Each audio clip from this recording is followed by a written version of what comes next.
doing right now certainly isn't working. Let's look at the root of that problem. Let's get these people into treatment. That doesn't mean that there's no consequence. And I think that is a misnomer to say that there's no consequence. Two major players in our criminal justice system talking about with our 8 News Now investigators about DUI arrest and holding impaired drivers accountable. Now, he's Clark County's top prosecutor. She's a chief judge. So are the laws on the books working, and what do they say needs to change, if anything? 8 News Now investigator David Charnes asking those questions. All new at 6. David? Well, we often hear the complaint that the DA's office and judges just aren't doing enough, but we've discovered they're doing exactly what Nevada law tells them to do. We started this investigation after an impaired driver killed 2 state troopers investigating a second impaired driver. That's now prompting discussions about if drivers even feel like they'll face any consequences should police arrest them.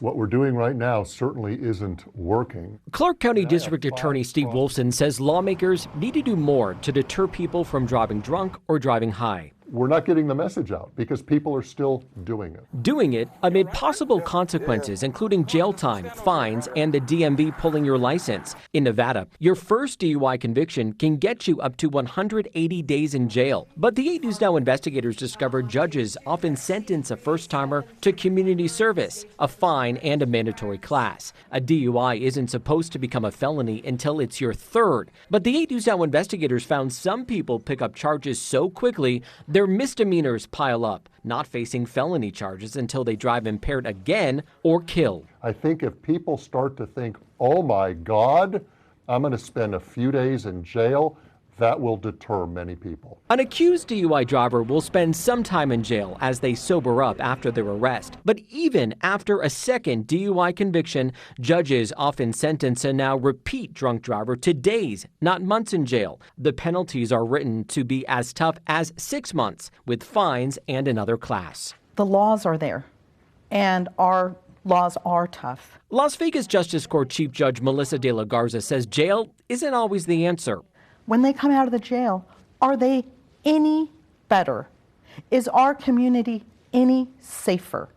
And the answer is probably no. She points to a taxpayer cost of $240 a day to keep someone in CCDC and says the judge overseeing DUI court, a court with more than 100 DUI cases on its docket a day, can suspend a person's jail sentence. That means they'd only go to jail should they violate the terms they agreed to, which often includes treatment. But initially, don't we want to try and get to the root of the problem so we don't have people just coming in and out of our jail, just circulating and coming back, and our community, quite honestly, is still at risk? You should have to spend a minimum 5 days in jail, okay?